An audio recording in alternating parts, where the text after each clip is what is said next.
Viola Davis, brilliant and fierce actress and producer, known most for her work in Shonda Rhimes' How to Get Away with Murder. Seen it and loved it, but haven't seen anything else with her as the main cast. Comes out with a memoir called Finding Me. What's it about? What kind of lessons are we gonna get from it? Is it actually good? My first guess was yes, but we'll see. In this video, we're gonna summarize her book. I'm gonna lay out some thoughts I had across different chapters as I checked it out myself. Then we're gonna go over some standout quotes, who I recommend this book to, and what books to maybe check out next. Welcome back to my channel. My name is Sam and I want to make self-growth normal because people shouldn't have to look this information up. It should just be mainstream knowledge. If you agree, then please make sure to smash that like button. Chapter 1 is called Running. Here's a quote from the beginning. This is such a captivating first chapter memoir type of moment. I was still that terrified third grade black girl, and though I was many years and miles away from Central Falls, Rhode Island, I had never stopped running. My feet just stopped moving. I had all the brawn in the world, but I had never mastered the courage part. This is the memory that defined me more than the bedwetting, poverty, hunger, sexual abuse, and domestic violence. It was a powerful memory because it was the first time my spirit and heart were broken. Her goal as a child was allegedly so much more than being an actress. Chapter 2 is called My World. She spoke very highly of her mom. This may be a little overstated, but the way that she talked about her mom was like the way that you might describe like a goddess of resilience or something. Might I add, you know, this may not be my place to say this, but this book has an unapologetically black undertone, I'd say, to it. I loved this. She renamed herself Mary early in life because all the girls in the country were named May, and she didn't want to be like anyone else. How badass is that? As soon as I heard this, I get the feeling that that's where Anna May versus Annalise came from in How to Get Away with Murder. By the way, if you have not checked out the show that she's in, How to Get Away with Murder, please just get out of this video and go watch it. But her dad sounded like kind of a terrible person.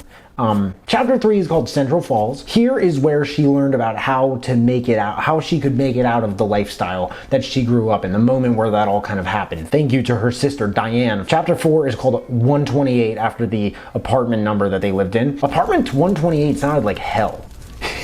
It really did. If you have ever lived in an apartment like 128 and you survived to tell the tale, you are a special type of person, let me tell you. And I mean that in a good way, by the way. For anyone who hears special and they're like, what?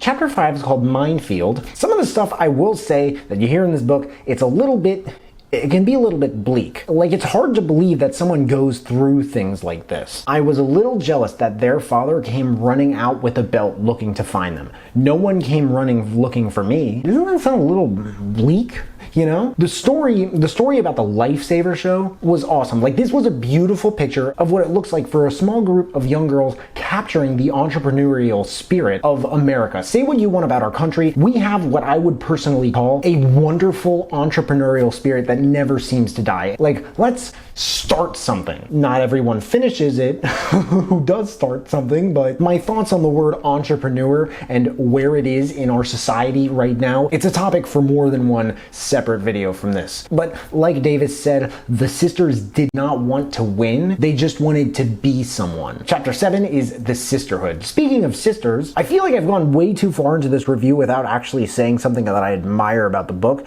I can talk all I want about how it's so cool, the author won this talent show, or oh wow, like her father totally sounded like a piece of poo dirt, etc. It's always the dad, isn't it? Well, maybe not always, Jeanette McCurdy. Something special to me about Finding Me is how for so long, the part about sexual abuse, obviously I'm not going to go into details, it was pretty chilling, and you might be triggered by that type of content. If that's the case, I would consider this sentence to be a little bit of a trigger warning that that type of content is in one or more sections of the book. Just a quick FYI. The thing is, you can just tell that she poured her soul into this book the deeper you get into it. It's like one of those things where it's like here, take a shovel and dig with me and I will show you how screwed up my past was.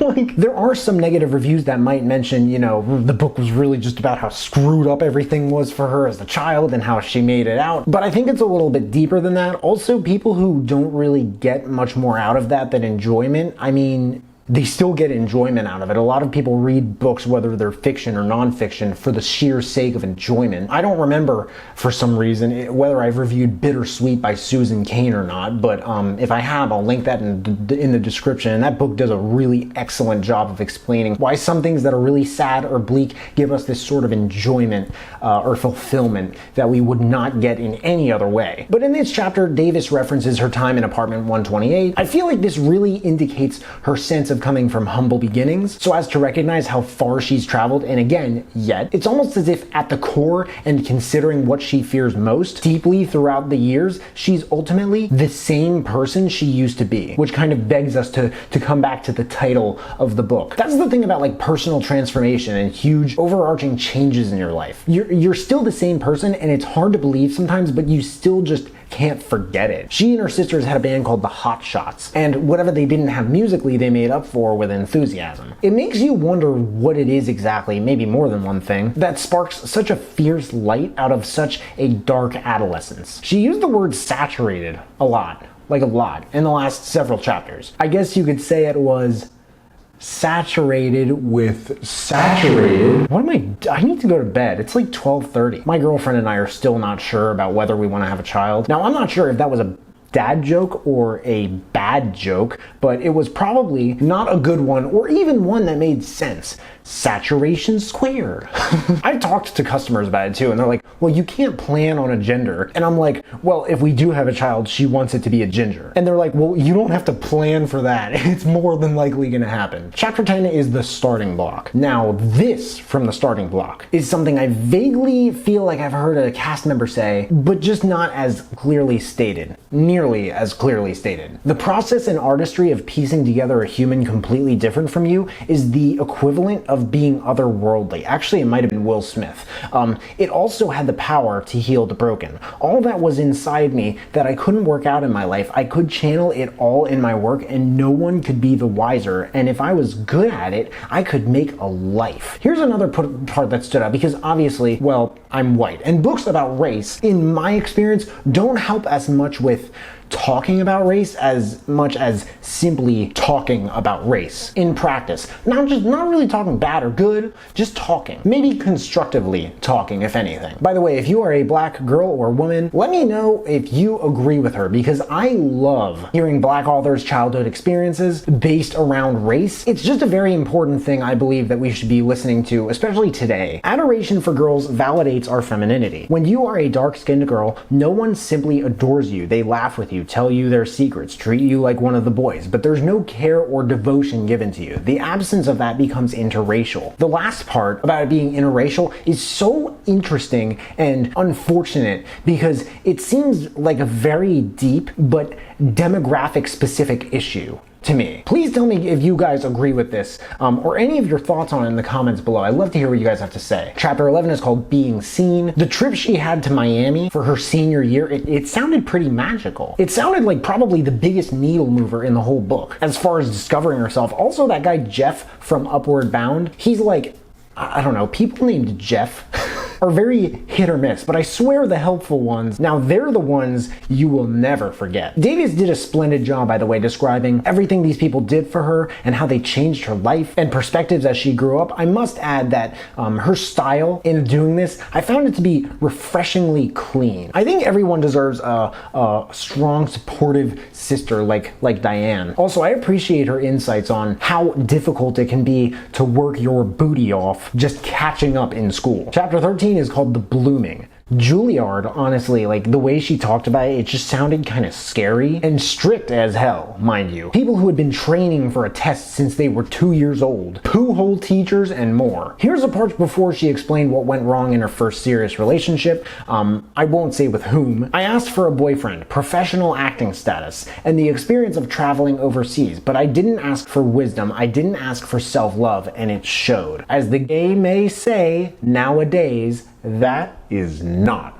a sleigh. The next chapter was like, this was like an anvil that she dropped on the entertainment industry. I mean, this was heavy. Luck is an elusive monster who chooses when to come out of its cave and strike and who will be its recipient, and that it's an industry of deprivation. At any given time, acting has a 95% unemployment rate. The occupation itself. 1% of actors make $50,000 a year or more, and only 0.04% of them are famous. That being like who you see in the media. It's the type of chapter you might want to check out before you consider strongly a career in acting. But who am I to say that? I'm not an actor, I'm not famous, I'm not Viola Davis, you know what I mean? Chapter 15, The Wake Up. She landed a show with Isaiah Washington. That dude is really, really good. I believe it was called Out of Sight, where she was making enough money that her family was actually starting to ask her for money. Based on her description of it, after some amount per person, it's like you can only give it so much of it before it's like, can you really give that much? I don't know. Chapter 16, Harnessing Bliss. Ladies, and I suppose even some gentlemen, please find yourself a man like Julius. Okay. I looked it up too, and they're still together. It's so exciting when the author is like talking about that first date and the things the other person is saying to them, and it's like, oh my gosh, that's so sweet. And then you look it up to see if they're still together, and they are, and you're like, oh my gosh. I hope they're still saying those things daily. Sort of unrelated, by the way, I always try to do small things every day. I don't talk about this ever in videos, unless it's maybe in the middle of a review about a relationships book or something. But I always try to do small things every day to remind my girlfriend that she's loved. And it's not for a reason that I hear about often at all in these books. So something I do literally like right before we go to bed is I kiss her right shoulder 3 times in a row and tell her I love her so much. And this it may sound very basic. What I'm betting here is that she'll be glad she stuck with someone who does this in 60 years from now when he's doing the same thing. But presumably that'll be me. Just wanted to throw that out there. Might I add, the audiobook was something too. Her voice is deep and slightly rough, but it's also calming and easy to listen to. Lastly, chapter 17, There She Is. Davis has some guts. For example, she was baptized in a Speedo, if I heard it correctly, and she threatened to beat a doctor if she woke up and still had a uterus. A little cherry on the sundae is that these moments add a very entertaining quality to the book. Overall, it was a fantastic listen, and I'm so glad that she finally put something out. The timeline was perfect, the retrospection was crisp, and I always felt like a good memoir is always a testament to certain traits or qualities, or maybe situations, and how people get from them to ideal scenes in life. I say Viola Davis's story perfectly symbolizes resilience and sticking around people who really support you and give a damn about you. If you struggle with this, maybe even an early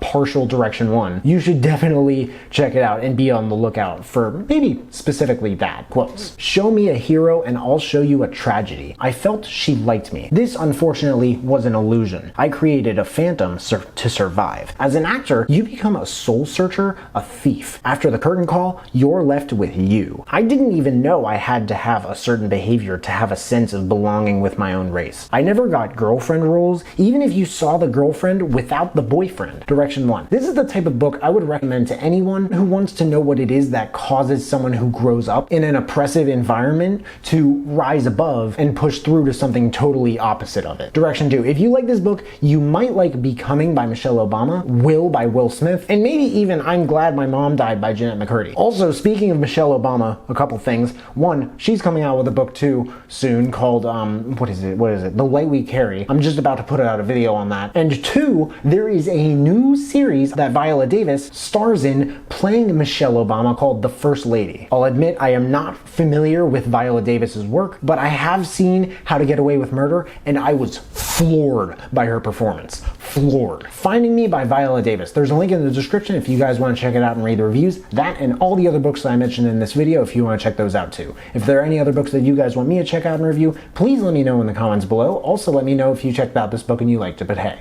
make sure to smash that like button, subscribe if you haven't already, because I don't get why people watch this far into my videos and they don't subscribe. But if you have subscribed and you want to turn it up just a notch and turn on that notification bell to get a notification whenever I drop new videos, that would mean the world to me. Thank you guys so much for watching. I really appreciate it. You can find me everywhere and I will see you then.